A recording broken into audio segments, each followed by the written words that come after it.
We've told you about the no-go zones, Muslim-controlled areas in and around Paris. But these microstates, typically off-limits to non-Muslims, are not limited to France. They're spreading across the globe. Well, the U.S., nearly 24 enclaves have popped up in 9 states belonging to Muslims of the Americas. It's a radical group linked to Pakistani militants. So have we opened the door to homegrown terror attacks by allowing suspected extremist groups to set up camp? Joining us now is Mauro. He's a security analyst at Clarion Project. He's been tracking these Muslims of America's groups. Nice to see you this morning, Ryan. Welcome to the show. Thanks for having me. So you've been tracking these things. Where are they?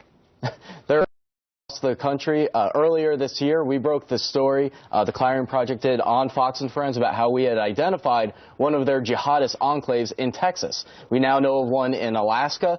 They're in South Carolina, Virginia. They're throughout the country. They say they have 22 of these so-called Islamic villages. And this is a very radical group that's also a bit of a cult because they believe that their leader in Pakistan, Sheikh Jilani, is capable of doing miracles.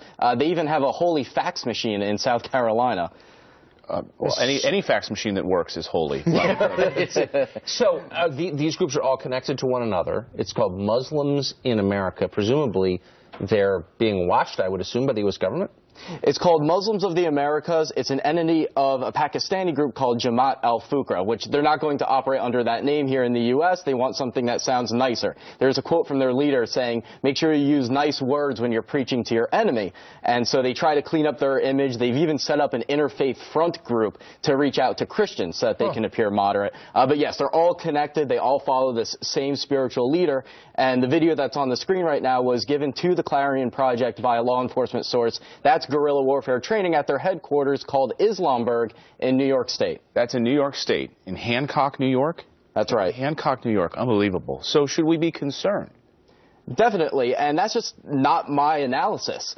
We also have declassified FBI documents where they say this is a group that believes in jihad against the U.S. government, and this group fits the qualifications to be designated as a foreign terrorist organization. That's how they're able to operate legally in the U.S. They've been viewed as a domestic organization, but if they were labeled as a foreign terrorist organization, it would be illegal for them to operate. And by the way, we have a dozen Muslim groups in North America that have endorsed our initiative to say that this group should be banned. So this group, this constellation of radical groups, presumably it's mostly foreign-born?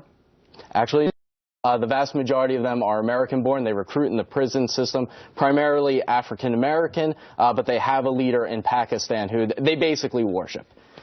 Have there been any ties, we know this Pakistani militant group, but to any homegrown terrorism activities that we've been reporting on here in the United States, any of the things out of Boston, any links across the country in any of these groups to those events?